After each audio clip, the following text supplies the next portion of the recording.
Yo, welcome to Carter's Corner Pocket, where we feel the rocket. Today, I'm talking GameStop. It's been a while, man. It's been a while, guys. I see everybody. Derek, what's up, man?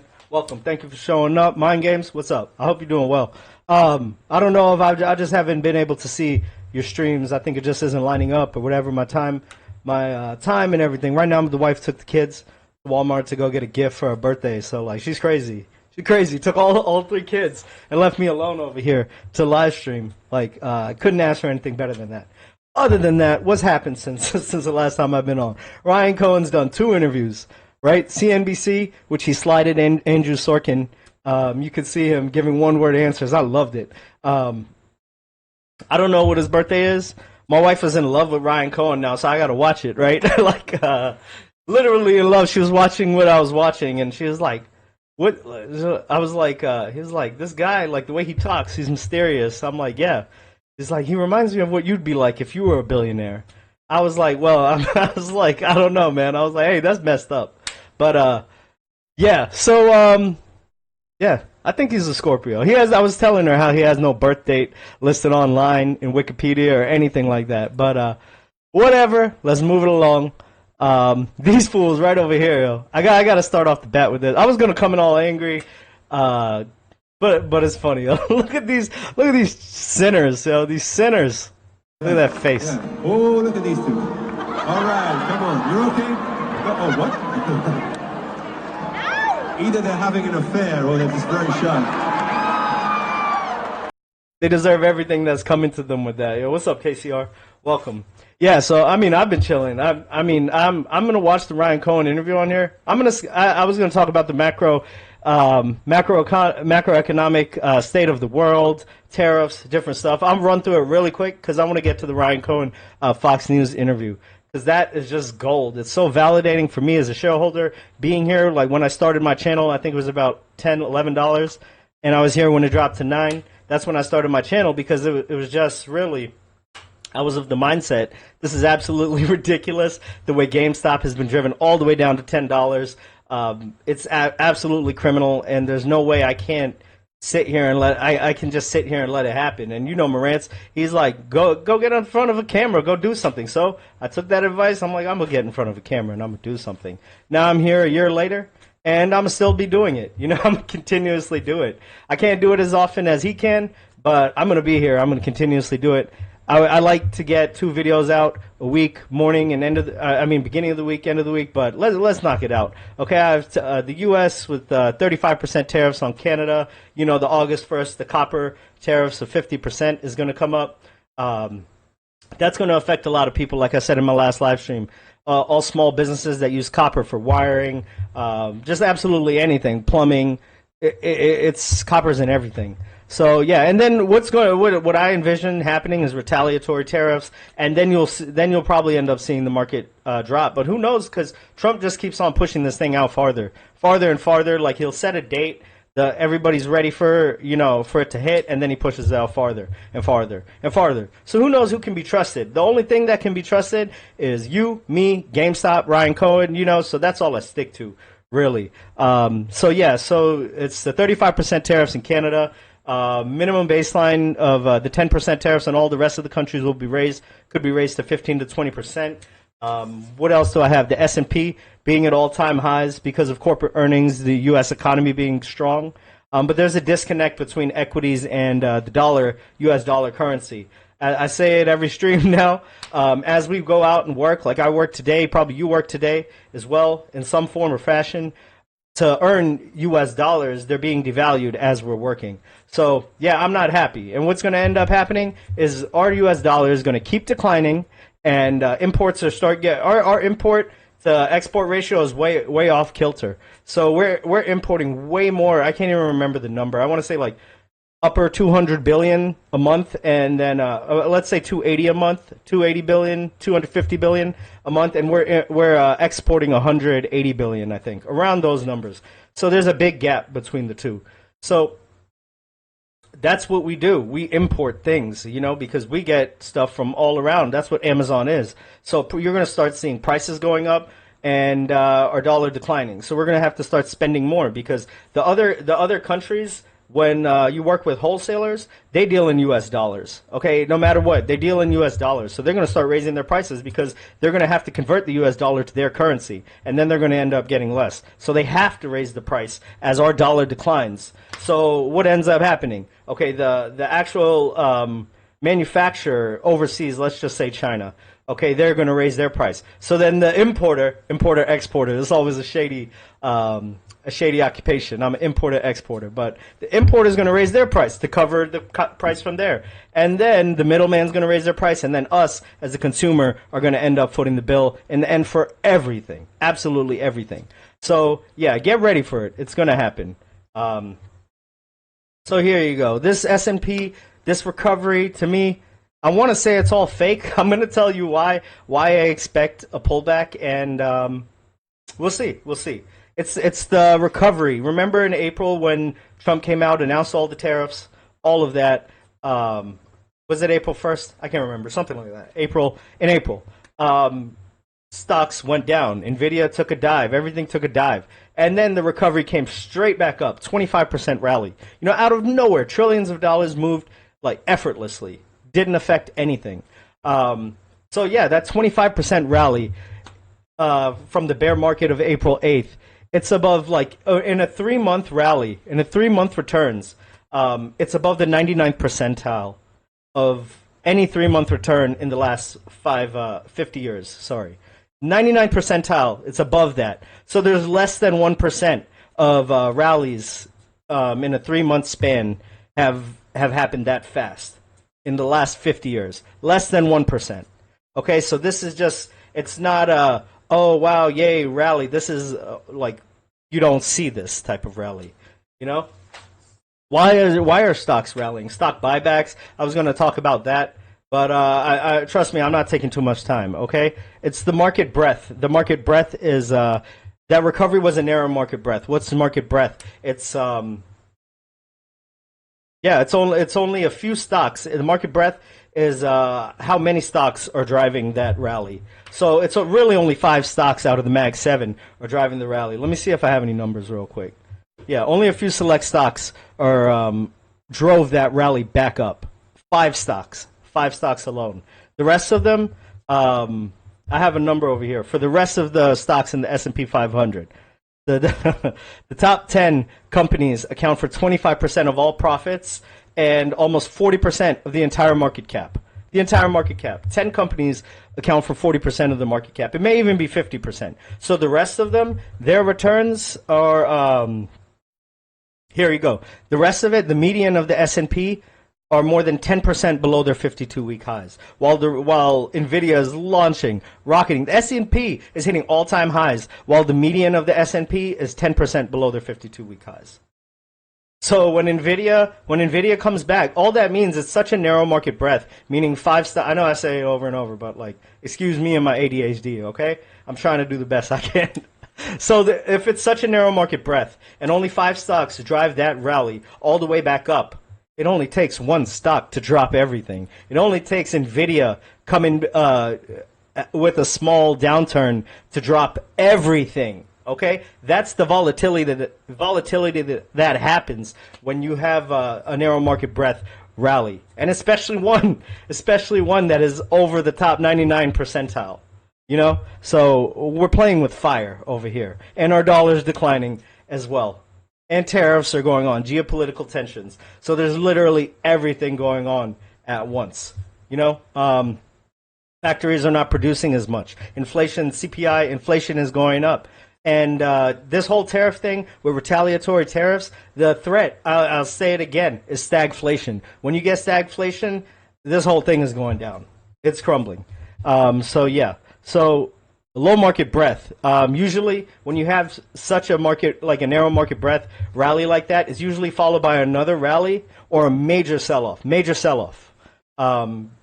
And it's because either the market leaders are adjusting back to the index, you know, the Nvidia will adjust back down, or the median will recover back upwards to where Nvidia, you know, the top 5 that pulled it up are at. So it's going to go one way or another. I think it's going down towards the sell-off, only because I know we have People are boosted about earnings, bankers, finance stocks, and everything. But the geopolitical tensions going on, the uncertainty with war, all of that, I think the sell-off is coming after this recovery. So that's where I stand with that.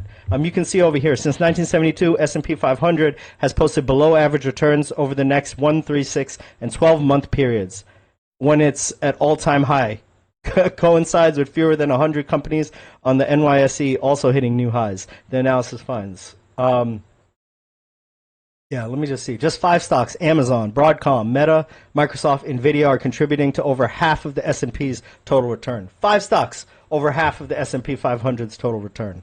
So yeah, it only takes one small downturn from one of those companies to pull the whole market down, the whole S&P down. And if the S&P is coming down, you know the rest is coming with it. So yeah, here we go. What else do we have? And how is this market being propped up the whole time around? Amber, what's going down? Welcome. Thank you, Derek. Appreciate it.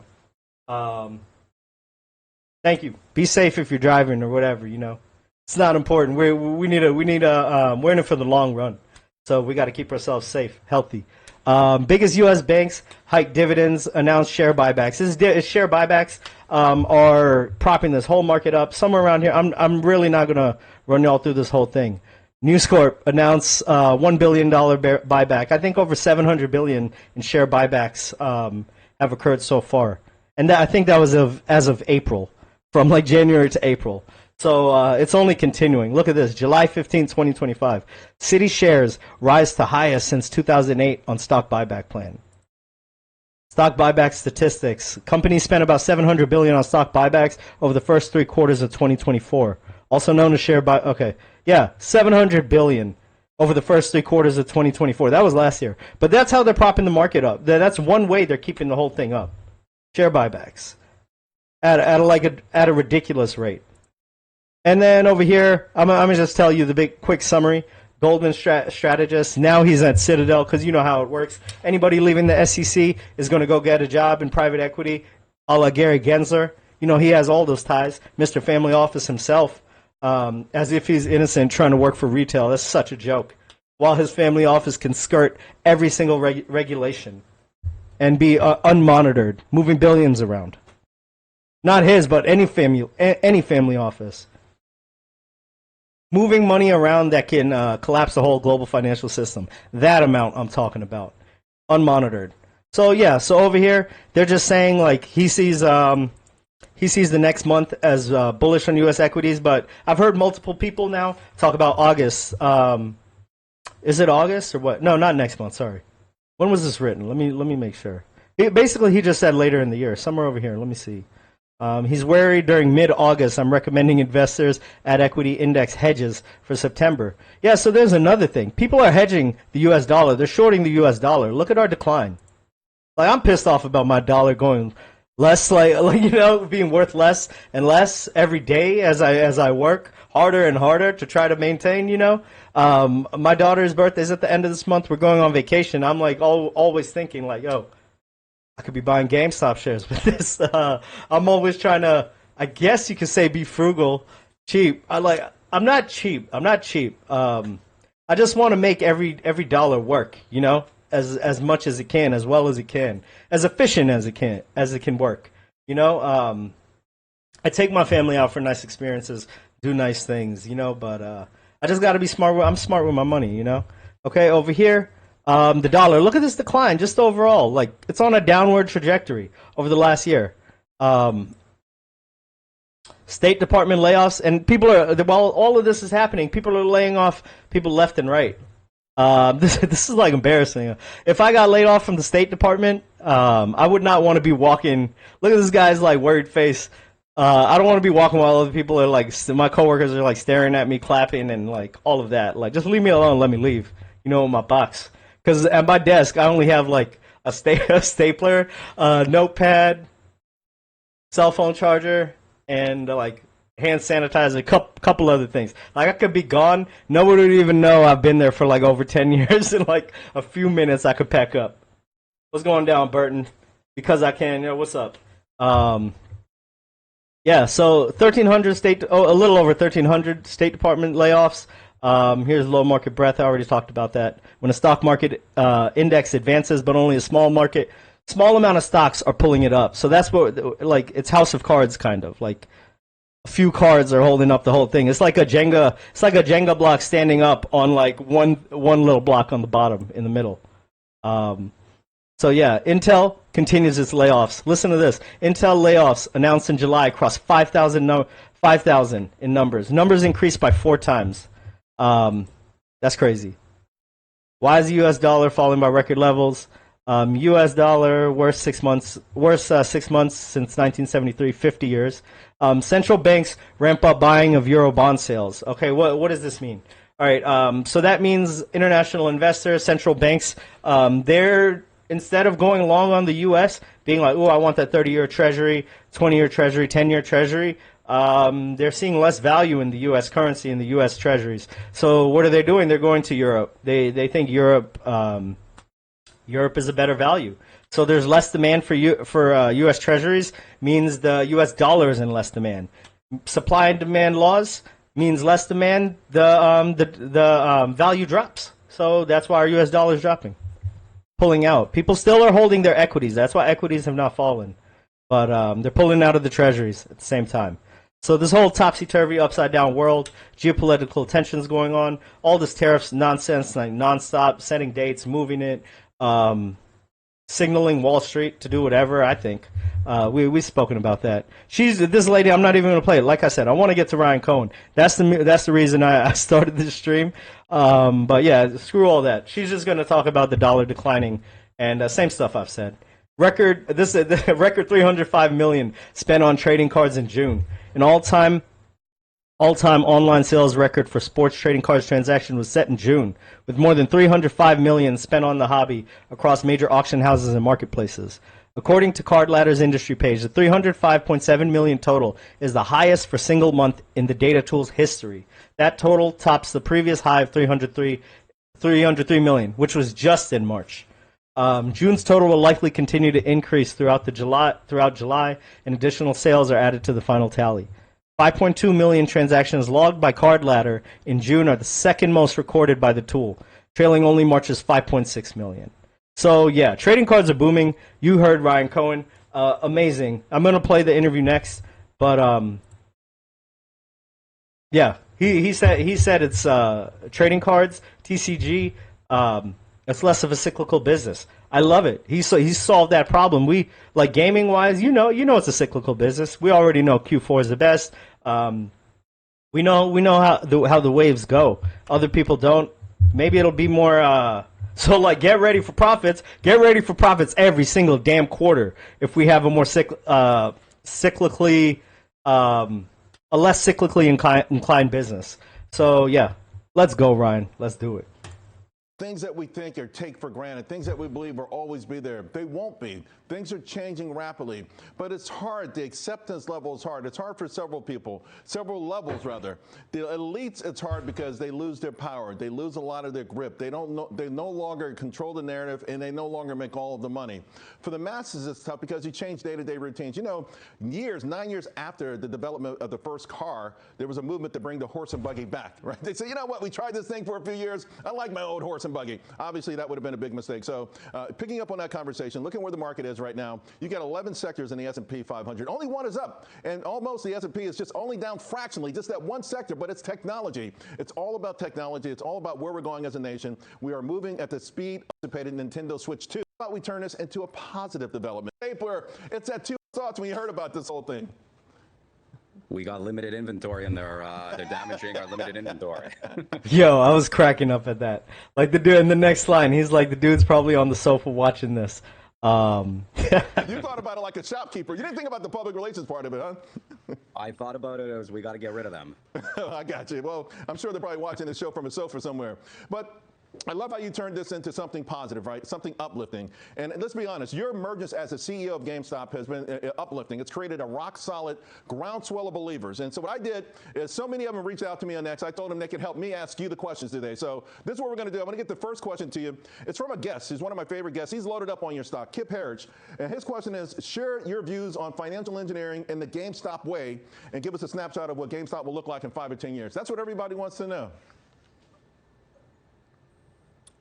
I don't have a crystal ball.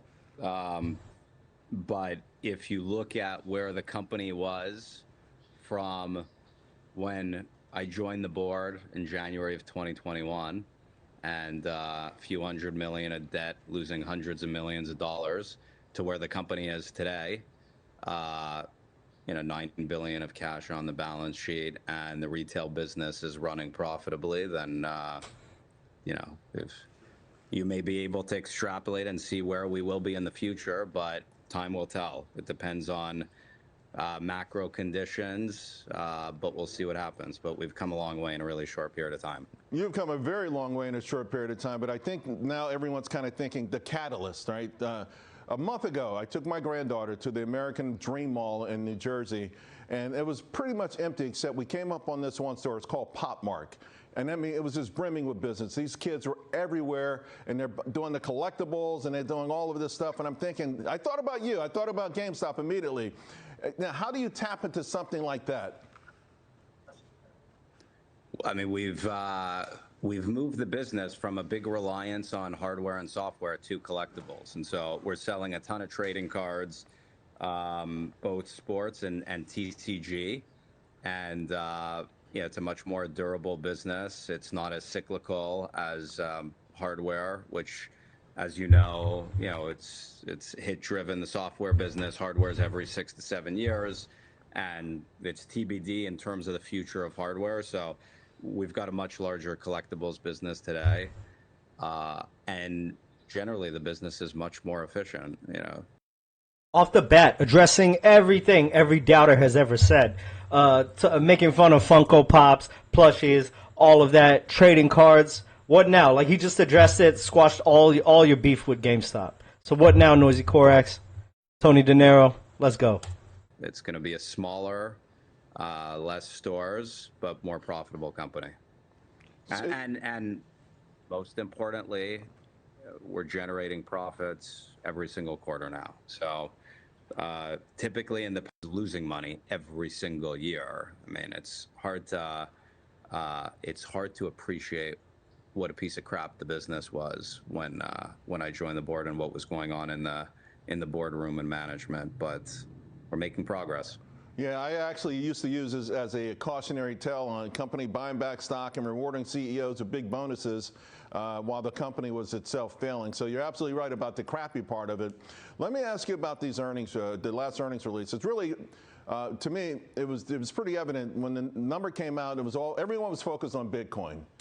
Right, and everyone thought you would, because you had so much money, that you would have bought more Bitcoin. What's the Bitcoin part of the strategy here?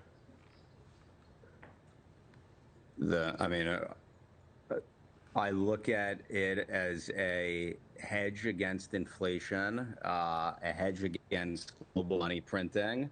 We've already made an investment, and we'll see. It depends on the price. So I don't want to lose money. That's the most important thing. And something could be a really intelligent investment at one price, and it could be totally idiotic at another price. So I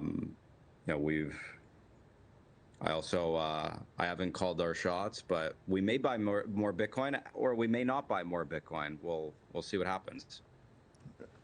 So it's part of the strategy. Then it's an anti-inflation. It's a hedge against inflation. But if it's the right price, you also see it as an opportunity.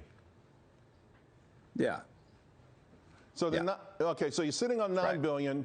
I want to share one of the posts we got on X because people are saying, okay, it's a lot of cash, and some want to see you put it to work. One question is, would you consider a dividend or even a special one-time dividend? The thing with the dividend is you got to pay tax, and so I look at it as I own just over 8% of the company, and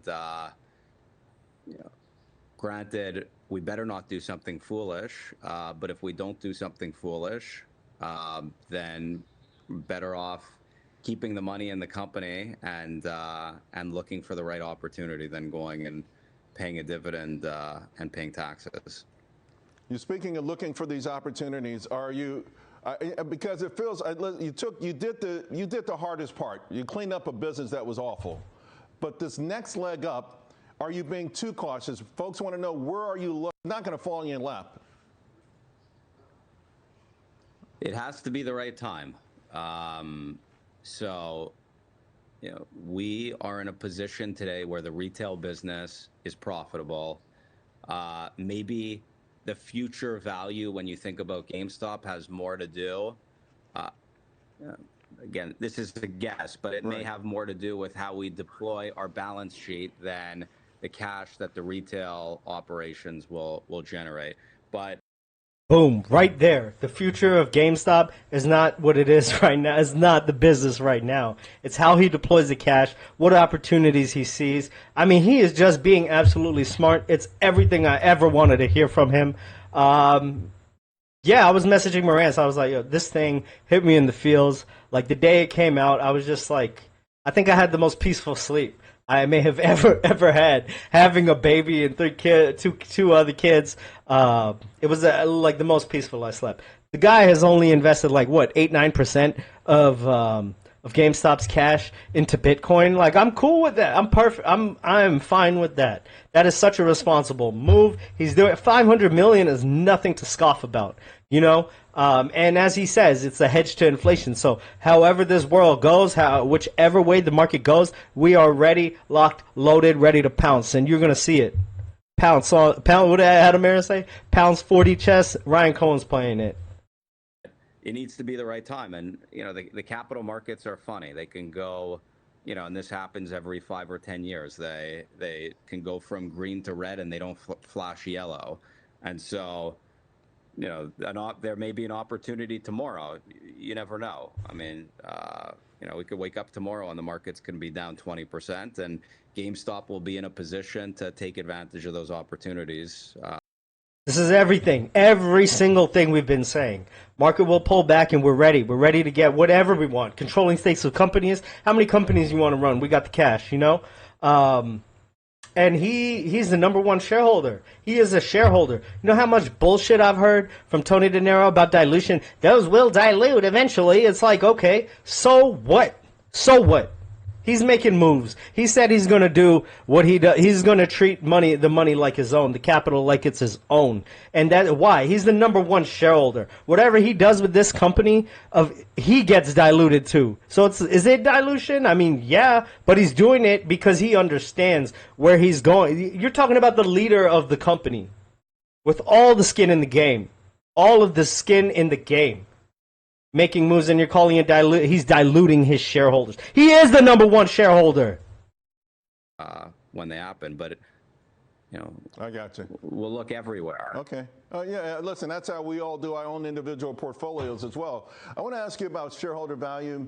And someone said, "Hey, what about these convertible notes and the dilution that comes with them? Why does GameStop keep doing them, and how does this add to shareholder value?" Well, they only converted a premium. And so, we've done these convertible notes at a 30% plus premium. And essentially, we're borrowing money at 0%.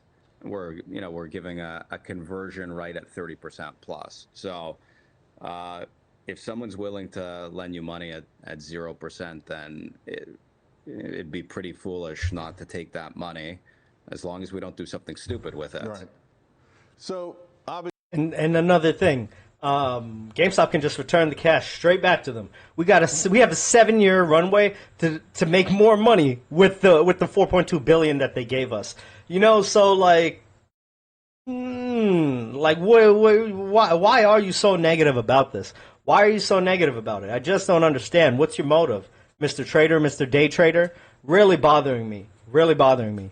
It's just that, Ryan Cohen got that money. Not to dilute his shareholders. There will be dilution coming eventually, but he's the number one shareholder. Like I said, he knows what he's doing with the company. He knows where it's going. He knows the roadmap.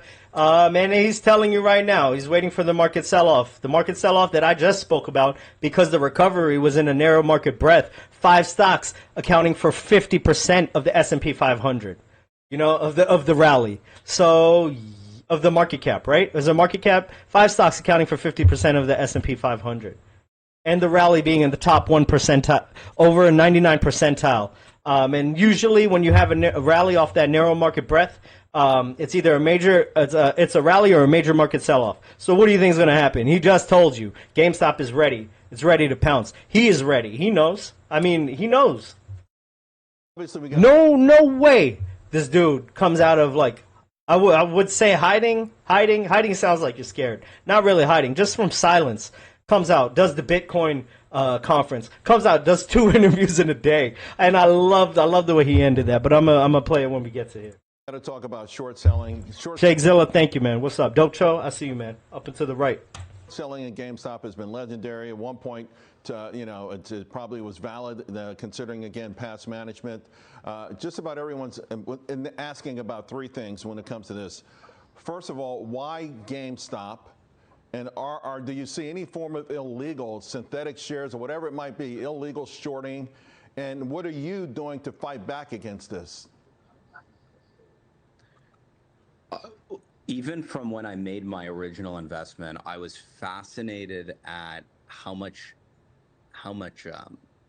hatred there was towards an investment in GameStop. It was one of those things where, you would tell someone invested in GameStop, and they'd be like, "What? What are you invested in GameStop for?" And so, there's always been a lot of people on the other side of the trade, and I have my own personal views on it. I think that it's un-American to bet against business, but it's a free market. If you want to be on the other side, no problem. And if things work out, then those shorts ultimately need a cover, and that could ultimately be a good thing. So I don't think it's all bad. I don't really have much respect for short sellers, and someone who's ultimately not smart enough to find someone successful. They have to bet on someone's failure. But if things work out, then they got to cover. So let them short. Yeah, and I also, to be honest with you, it's the shorts out there, particularly the large organized shorts, they've always had a platform on financial media. So they built these big short positions. Then they go out and bash the companies, which I always thought was sort of unfair as well. Have you looked into any illegal activity with respect to the shorts, the sort of synthetic shares, or anything out there where, a lot of your shareholders are concerned that these shorts never seem to run out of stocks, define these stocks as short?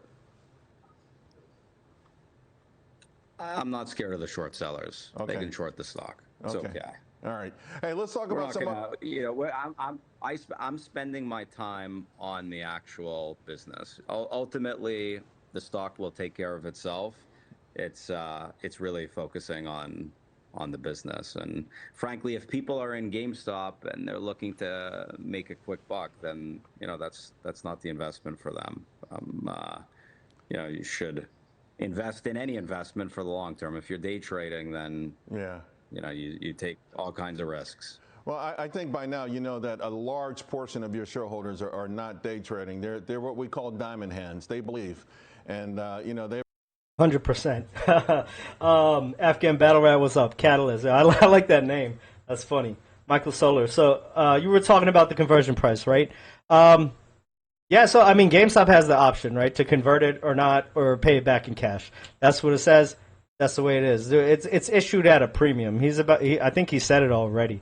But yeah, diamond hands. Diamond hands. I want trajectory, a long grind up and to the right over time. I mean, look at this. That's exactly what it looks like. Shorters can go ahead and short. That's one of the nastiest things. Like I love it. I love it when he said that. It's like shorters can short. He talks about they'll have to cover eventually. Go ahead and short the business because he knows where it's going. Consistent, profitable quarters, time after time. Like he's erasing the cyclicality of the business, the dependency on Q4 to make it. It's going to be consistent over time. High margin products, private label products. High margin is what he thinks, the way he goes, and efficiency.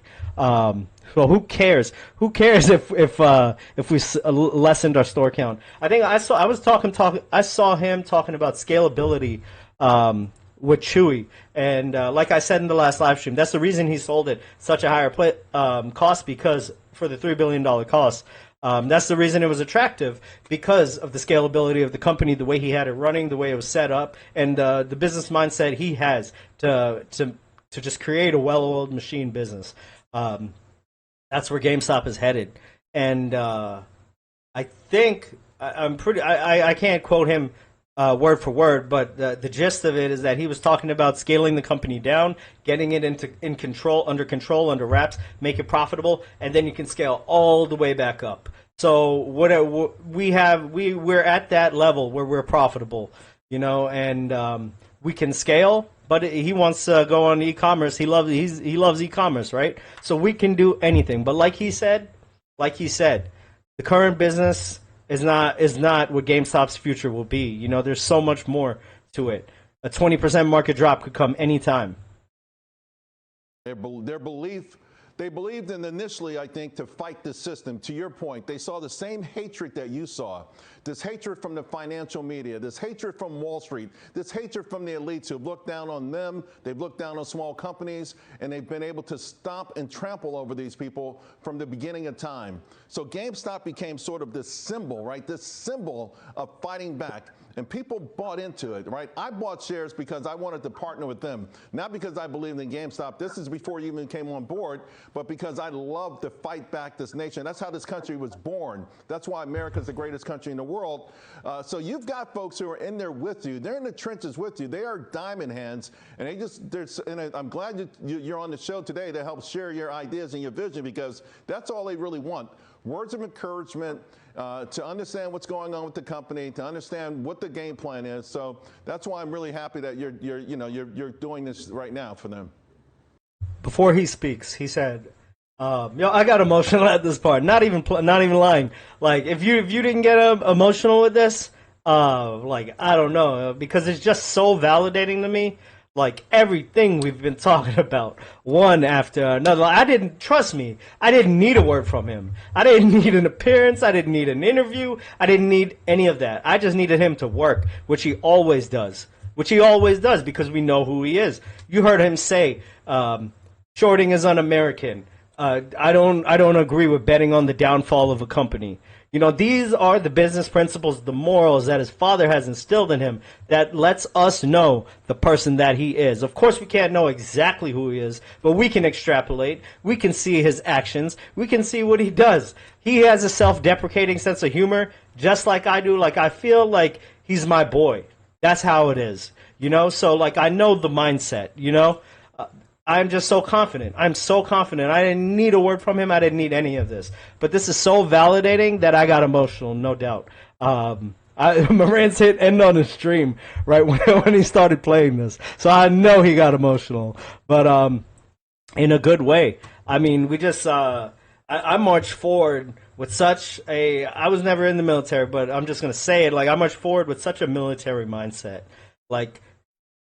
Excitement, oh wow, continue forward, oh look, 20% pop, continue forward, this, the job's not done. It's the Kobe meme. It's like, you won game 3, you're up 3-0. He's like, job's not done. We haven't won the NBA championship. We haven't won the championship over here, but this, it just hit me, man. It hit me.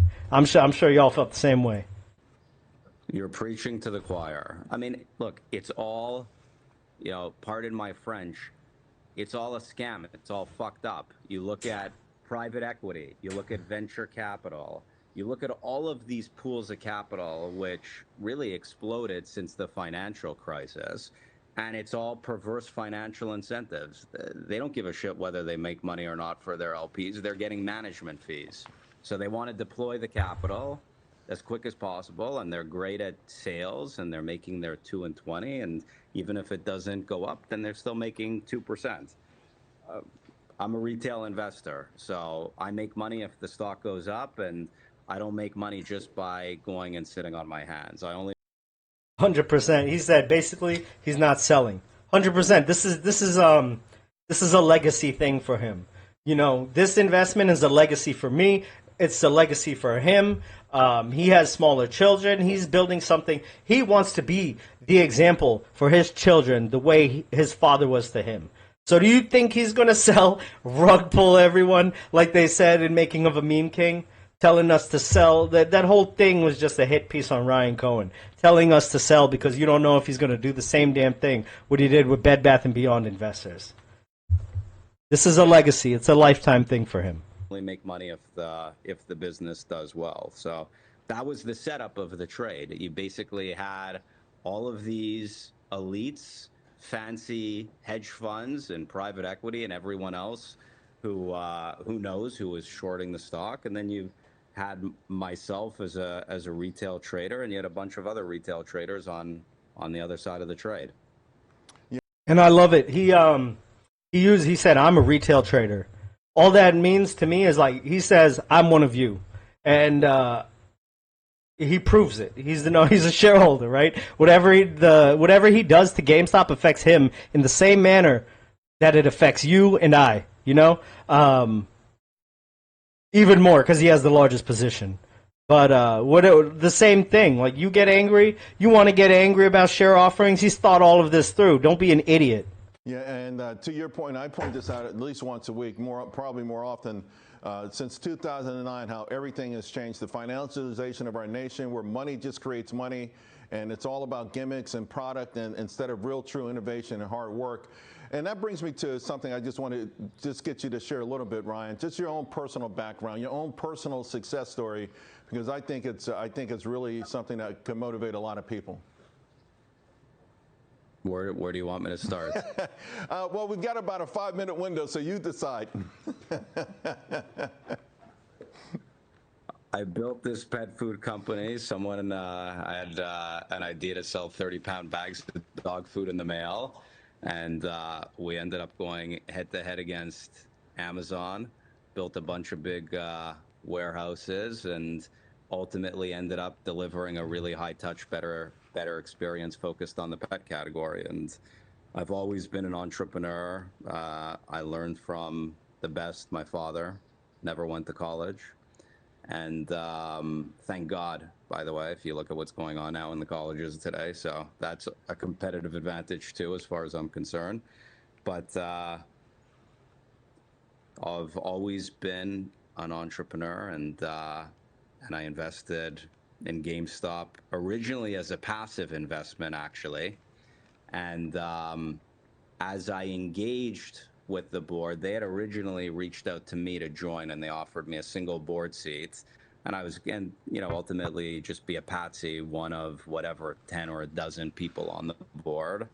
And as I really got an understanding for what goes on in these corporate boardrooms where you've got these board members that are collecting, I think on average, like $350,000 a year, the average board director makes in the S&P 500 just to serve on a board and to do absolutely no work. And so as I saw what was going on, and everything was in the name of corporate governance, there was nothing about the business or shareholders or anything like that, I felt like I needed to file a 13D and really just clean out the boardroom. And so today we've got a much smaller board, and we've got a significant portion of our board that's invested in the company with their own money, and there's no compensation. And we'll see what happens with GameStop. Hopefully things work out well. Well, I can tell you, hopefully, everyone's hopeful, but I tell you, just listening to you and knowing your background and just knowing who you are, we feel pretty good and pretty confident that things will work out. Just have to have the right patience. Ryan, I really appreciate you coming on. Thank you very much, and much success to you. Charles, I want to say that, I don't do much with the mainstream media, but, I know we've spoken in the past, and I like you. You're a good guy. So we need more people like you in the mainstream media. Thank you very much. I appreciate that. Thanks, Ryan. Oops. That slipped. Damn. Goodness. I'll never let that video die. Never in my lifetime will I ever let that video die. I was just scrolling through my phone. I was like, man, I have to say, I started cracking up and uploaded it just so I can always reference it. But yeah, so where are we at? These fools over here. This idiot, Charles Payne, was on Twitter. He was like, Twitter or X, whatever. I'll always call it Twitter, same thing. But Charles Payne was like, give me some questions to ask Ryan Cohen. This idiot's like, ask him about Teddy. It's like, what the hell is he gonna do? Ask him about Teddy. Can this grifter, absolute grifter, Streams like once a week now. After he had Pulte on the show. Yo, because I can, I saw. You said it's just as suspicious. Tony De Niro has been approached by private equity to pump medical stocks, to have friends in private equity, medical stocks. Start talking about 100%. And he talks about AMC. He did Markets with May, right? He did a GME earnings call with Markets with May. They were talking about dividends, all of that. So what else were they talking about? They were talking about how GameStop's revenue is declining and the store count's declining too, but AMC store count's declining, but their revenue's going up. Like, are you serious? Are you kidding me? 35 cents, right? I got some change in my pocket, can buy a share. But can't believe the stuff that goes on with this stock. But I mean, that was the most validating interview I could have ever heard. Like I said, I didn't need it. I never knew I needed it. But now it's like never quit. And I don't think I had the quit in me, but like absolutely never quit. Like I did so relaxed, so chill on this stock. I'm like, I need to go live. GameStop's going to 1 million. Over time. It's going to be a grind, not in like a way as saying a difficulty, you know? It's just up and to the right over time. Like by the time those are due, by the time those senior convertible notes are due to be converted, stock price will be way past that, way beyond that. We'll probably be doing more splits, just making it more available to purchase, like more attractive to purchase for the public. Wait till institutions get in. Like, we still have like 500 million more shares to offer. Like, do you know where the market cap is going to be? Eligibility for S&P 500? Are you going to short us? You going to short the S&P 500? Like, come on. It's nuts. However long it takes, right? It is very hard at times, for a lot of us, who kind of went very, very heavy into Bed Bath & Beyond. And we're basically like in this survival mode where we just have to make it to the end, right? Because I will say, and I've said it many times here, nothing would make sense if we simply got nothing out of our Bed Bath positions, right? There's too many things that have happened over time that indicate that we are not incorrect on our thesis, right? From Roaring Kitty to Bill Pulte to Larry Chang to all of these individuals who have kind of played a major role here. So great to see you guys. Hope you guys have been well.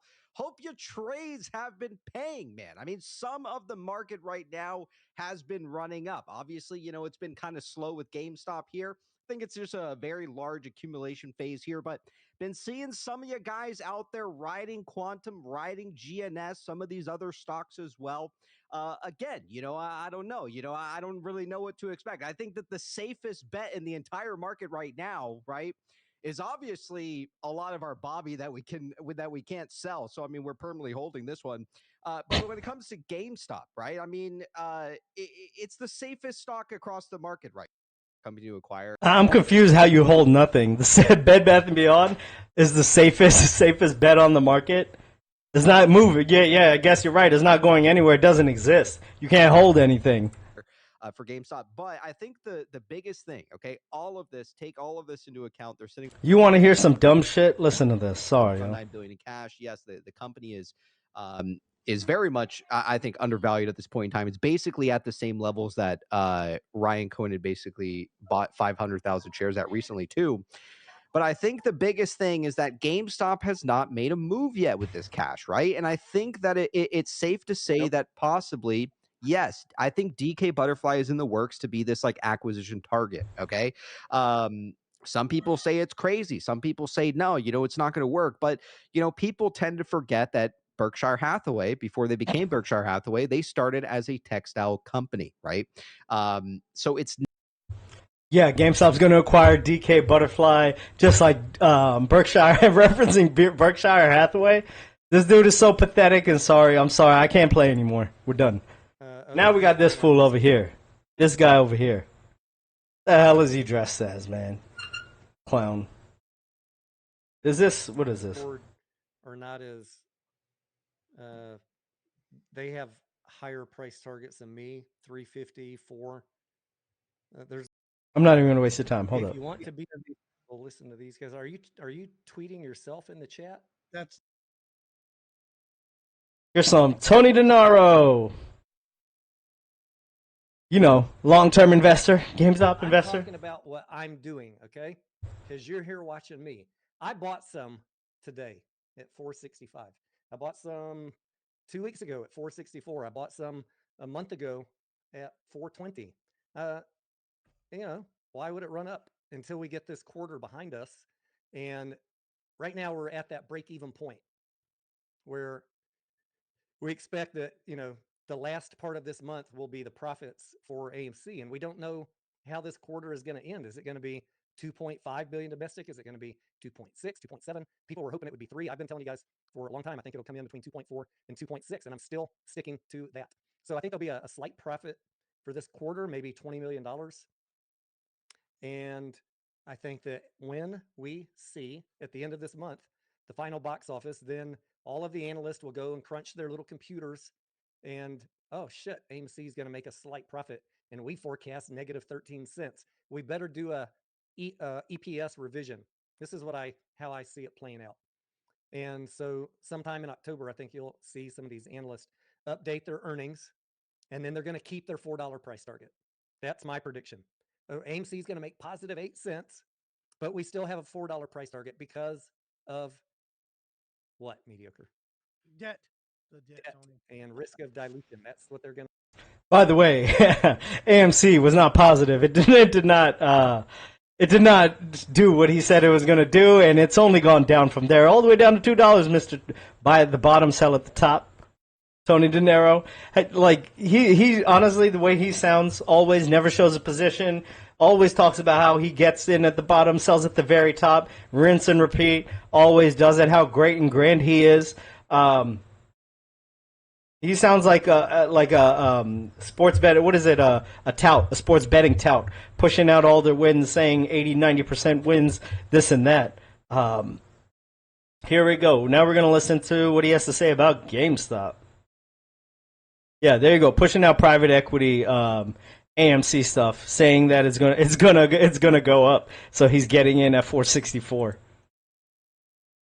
But my bet is on news from Roaring Kitty or news that the 20 million share dilution is done, and I think we'll get a temporary little pop like we did today. I probably should have sold today, but I think it has potential to go a little bit higher. So I did not sell today. I'll play it by ear next week. And I have a stop loss in at $19 because if it starts cratering, it could go 18, 17. I don't think it's going to, it's not going to go all the way back down to 10 or 12 bucks because they do have $4 billion. I mean, Yeah, they got a lot of money. That money does not give you a justification for the price, but what it does is it provides a scare factor to the shorts because Ryan has, he has ammunition to announce something. So even though any fundamental person can look at GameStop and say, there's no way we can do any normal analysis and say this thing's worth more than 12 bucks, you still got to factor in, but retail could not worth more than 12 bucks. Listen, run this thing up on the slightest of news. So he said retail will run this up on the slightest of news. Mr. Fancy Tony De Niro knows, and Mr. Know-It-All, all of that, saying retail is going to run up the price out of nowhere. 12 is not worth more than 12 bucks. Just what a horrible human being. Hating on GameStop all the time, and then in the end, I'm a play a part of one little clip of the latest video when he analyzed Ryan Cohen's interview. I can't get that out of my head. Every single time Tony De Niro says analyst, I'm like analyst. What profession is that, Tony? Your profession? Let's go. Tony De Niro, analyst. Does a big purchase in the options chain or someone up running for a day or 2 days, 3. That's beautiful for me. I'm trying to trade volatility. I'm trying to time my entry to be in at the lowest price before that happens. And I got lucky this week. I got in at 19.50 and now it's at 22 bucks. So I'm going to piss off the GameStop people again and try and sell at the top and wait for it to come back down mediocre, and I'm going to do it again. Rinse and repeat. Rinse and repeat. Yeah. Meanwhile, they're, Yeah, they're rinse and repeat. Look at him trash talking every GameStop investor over here. How great he is. Yeah, so you sold it. You bought it at 19, sold it at 22, but the thing ran way up, and you missed out on that, Tony. The point I'm making right here with this is okay. Right, we want a GameStop to we all know we want a GameStop to go up 1,000, 2,000, whatever it may be, 200, 300, 400, 500, right? If that happened back in the day, we wouldn't have had the stomach. Everything that we've been through to now, to hear Ryan Cohen say this, just validate everything that we have known. We have known because we've done the research on him, the board, everything. Thank you, Marantz. Thank you, Marantz. You kind of changed my mindset the way I'm. Kind of, you definitely did. But just the work that we put in as a game. Like, what other investor base does this amount of work nonstop? But going to the stores, constantly buying stuff, anything, whatever it may be. Just constant. I got gift cards all over the place, cards everywhere. ETBs right above here, like 5 of them. I feel like a breaker or something. But I do it to go experience the releases with my kids, and I love it. They love it too. Oh, we got a gift, right? We waited in line a few Fridays ago, right? We got a gift. I forgot what it was. Was it the Mewtwo box? Something like that. We gave it to the kid, and the mom called my wife and was like, "Where did you get that? Where did you get that box? That was the best gift. My son loves that." I was like, GameStop Fridays every week releases. So it's just let the word get out. GameStop is the biggest card shop there is with physical locations. We just have it all. Like, you want to talk business, we're already profitable. Imagine how much more profitable we're about to become. And even then, with the investing after the market drop, it's going to be amazing, and it's going to be beautiful. And just like that interview, when we see it on the balance sheet, like working for us, it's going to be that'll bring a tear to my eye. But yeah, let's Tony. So yeah, what I was saying, you're buying at 1950, selling at 22. You missed that run up. I didn't miss it. I don't care. I'm still I'm not at losses. They're like. I'm so befuddled. They're like, oh, I hope GameStop investors make their money back. They get into the green. Like, what the fuck are you talking about? Seriously, what are you talking about? Yeah. So here you go. This is funny. So Tony De Niro, Mr. GameStop investor, Ryan Cohen was talking to us investors, as he said in one of his latest videos, which is really funny. That's the whole reason I'm playing all of this crap. Because we remember, just like Pepperidge Farm does. But he won't have the stomach for it. If he really, truly wants to become a long, bullish GameStop investor, he won't have the stomach for it. He won't have the stomach. Maybe he does have the stomach for it. I don't know. No Tony De Niro. But he won't have the stomach for that ride. I can't talk anymore. I can't talk. Tony, you're sick. You messed up in the head, man. But he won't have the stomach for it. He'll sell in a heartbeat if it hits 40.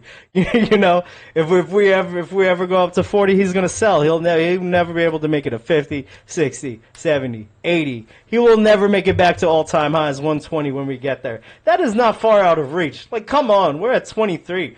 Way undervalued, especially with the potential. And this interview Ryan Cohen did, it's crazy potential. Now knowing we're going to be GameShare a stop away, no way. Out of here. Get out of here. Now, all that crap I was talking about, Tony having the stomach, he has the stomach for this. He's got the stomach for this. Here you go. Listen to Tony and his mediocre lover. This happened more than one time, I'm telling you guys. This fucking guy gets a better entry than me. And I'm like, oh, God, you don't know how I like to be the bottom guy. But Tony always steals it. It drives me nuts. I don't always get the bottom entry. I mean, I'm trying to time it, but sometimes I miss it. But Tony, come on. You've gotten several better positions than me, just being more patient than me. And I'm pretty patient, I think. Yeah, I mean, and sometimes I miss it completely. Sometimes it doesn't go down as far as I was thinking it was going to, and then it skyrockets back up, and that's okay with me. Like, oh, no Tony De Niro, all Tony De Niro. Yeah, this fool. I'm done with this fool. He's horrible, nasty fool. Let's go. Some mindset stuff with you guys. It's okay to be patient. You don't need to buy GameStop every day. I mean, why would you buy it every day, 20, 21, 22, 23, 24, 25, when you could just wait 2 weeks and buy 30% more at 1950 or 18 or 17 or whatever, the next dip goes down to. Yep. Here you go. This is why. This is why, Tony. Pick a broad index, but I wouldn't toss a chunk in at any one time. I would do it over a period of time because the very nature of index funds is that you are saying, I think America's business is going to do well over, or reasonably well over a long period of time, but I don't know enough to pick the winners and I don't know enough to pick the winning times. There's nothing wrong with that. I don't know enough to pick the winning times. Occasionally I think I know enough to pick a winner, but not very often.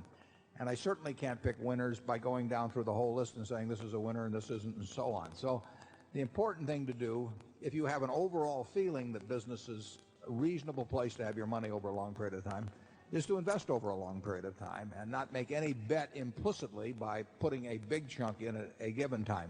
So Tony De Niro, I guess, is better than Warren Buffett because Warren Buffett just told me to do the opposite of what Tony De Niro is telling me. And all the people that watch this channel. Absolutely irresponsible. Yeah, I made the pizza dough for today. I didn't even turn the oven on. That joint's got to preheat for like forever to get to 500 degrees. Then I got to roll it out and then cook. So everybody, like my wife and kids are going to be mad at me when they get home. Whatever, it's about GameStop. You know what it is. Yeah, Tony likes the bottom entry of disgusting. Disgusting. If it falls below that, that's fine. We did end up becoming ape heavy towards the end of 2023. When it's funny when that phrase got coined, mediocre, I was not ape heavy at that point, but I did eventually go ape heavy. I forget who made that term up, but it was the Project Popcorn people. They were accusing us of talking about the arbitrage play because we were heavy on ape, and we weren't at that point. But the more DD we did, we were like, oh fuck, if we don't, the next time these things get wide apart, if we don't sell our AMC and move it into cheap ape, we're gonna get fucked. I was buying ape at the time a lot, right? Yeah, like, we were buying ape, but we weren't like all in on ape and no AMC. We had an AMC position at the time. Is what I'm saying. But I wouldn't buy AMC at the time. I would only buy ape, and we were still doing due diligence. But the due diligence, let's talk about Mullen. Let's do it. So they just There you go. Talking about Mullen, the stock that's been diluted, like out the wazoo, right? Talking about APE, AMC, every single thing private equity is in, corrupting, tanking, this man's talking about. You know, it's ridiculous. He's getting in at Mullen at 17 cents. Like, what? Get out of here. I'm not even playing it. Because like I said, everybody's going to be angry at me. Like, when they get home. There's going to be no food. Mr. Tony De Niro. What you gotta say, Mr. Bottom, yo. I know, guaranteed. This dude's chilling outside of high schools in a beige, in 2000 beige Chrysler Sebring with the top back. You know, like I know that's his ride. Let's go. He's gonna get angry at me for that, outing him. And who made this theme song? Tony De Niro, straight killer. I don't want no trouble with Tony. Yo. What do I have going on over here? What does he have to say? Returns where you can't cut. And where does the declining revenue intersect with that? And the forecast that I hear people talking about on YouTube might be overstated. Might be. And even if they're not overstated, if they increase it from 2 pennies to 10 pennies, you're still only looking, that's a 60 PE ratio to get a $6 price target. This fool talking about $6 price targets, putting it out on the show, validating Michael Packer's $6 price target, talking about $12 price targets, all of that. But now he's buying at 24, 21. What's going on, Tony? You got no. What's the word? You got nothing, Tony. You'll lose everything. You're a gambler. I know it. You can see it. Nobody makes money this way. Very few percentage. And you're telling me Tony De Niro, a mediocre trader, are those people always making money? Get out of here, man. Of the GME Q4 earnings and 2023 entire year earnings just in about 2 weeks to go over a comparison of what retail thinks is going to happen with earnings this quarter versus what analysts think. Analysts. I'm not going to be making any predictions, but I'm going to that at $14.65, GameStop is still overvalued. On the But this fool is buying it at 24. Why, Tony? Why?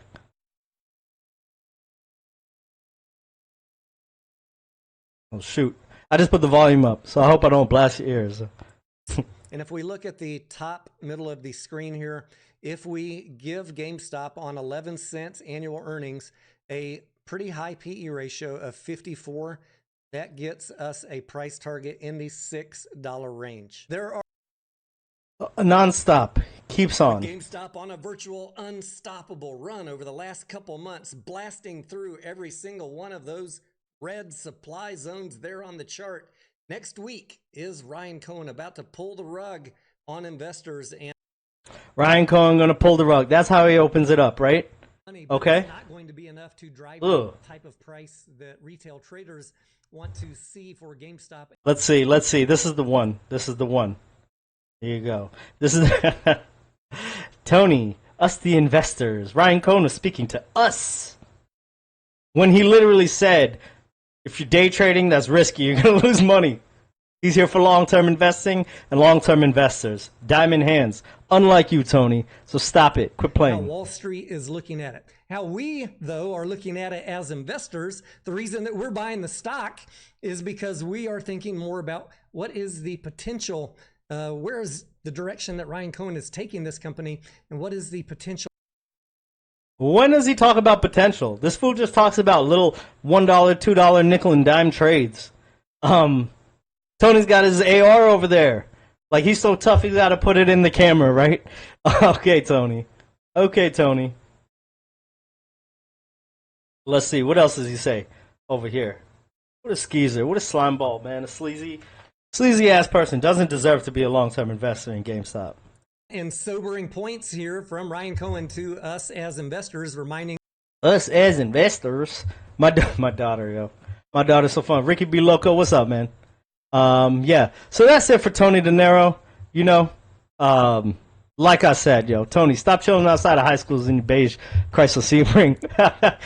That's like the I'm not calling Tony a pedophile, all right? But that's an absolute pedophile. If there was a pedophile car that's not a white van, it's that beige Chrysler Sebring from back in the day. 100%. Every old dude with the midlife crisis that was broke, push that. Are above the Dorito of Doom line, and they And what? Richard Newton. I'm not gonna trash you the way I trash Tony De Niro, because at least you come out. I don't know you. I don't know what's going on with you. I don't know why you're here every day to be bearish on GameStop. I don't know. You know, I'm not trying to hurt nobody's feelings, but I really don't care. What I'm saying is, the difference between this mindset and my mindset, night and day. I just heard the wife come home. It's night and day. She's gonna be like, "What? Oven's not on? Pizza's not done?" I'm gonna get beaten, yo. No Tony De Niro. But here you go. What happened? What happened to Richard Newton from back in the day? Something changed. When you remember when he was polling everybody for the DRS, getting everybody's amount of shares. Not like that could be useful for anyone. hundreds of days doing that work. And then, of course, like, we've got all these people as well, just the mods, tons of mods that have done a ton of work behind the scenes. He's about to name off every single sleazeball. I'm sure to keep the community within the rules of Reddit and everything, and just doing everything they need to do to keep information going. I know Platinum Sparkles in particular, I'll put them on here, does a lot of interviews with people, like with Mr. Khan, I believe it is, that from Computer Share. Dave Lauer's been doing huge work. By the way, he's got another thing we can sign. So I'd go over to their website, We the Investors. So I'll put that right here. It's just WTE, but you can look up We the Investors. Go to their website, check out what they're pushing for us to sign on right now. Dr. Trimboth's been, doing interviews and providing lots of information about fails to deliver, especially. And then Polte, of course, like the hero we didn't know we needed, but showed up, and he's just hyping GameStop, hyping DRS, getting people involved. Huge, right? That lets me know never DRS your shares. I know that sounds stupid to people that DRS, but naming all of those people that have done what for the company, Pulte's gone. Pulte's a phony. You know that. I don't need to say it. He's pumping all these people out. Why? It was so curious. So curious to me. I can't put my finger on it, but the mindset you push out to people, it's a very volatile mindset. Like that. That's why I'm so just strong. GameStop, like a GameStop bull. Like that's why my mindset is the way it is. I hear footsteps. And then like sometimes they become incredibly relevant. So I'll mention some of them, but we got the broker guide of the day. Every day, they're providing information about how to get your shares DRS'd from a different broker in different parts of the world in different languages. Like that's huge effort and awesome. I want to also mention. Who wants to push it out like that much every single day? Different languages, different parts of the world. They want your shares locked up in some way for some reason. I can't tell you why or how, but I'm going to just continue to buy on Fidelity where I'm at right now. I've been all over the place. I've been DRS. I came back, you know. I've been through E-Trade. I've been through Robert. What's up? Okay, I'm coming. I'll be there in a second. One moment. Two kitties. I just like. All right, Joe. You heard. The bat signal's been put up for the pizza. This one, Ryan Cohen's treading close to, like, I mean, he's basically a villain now.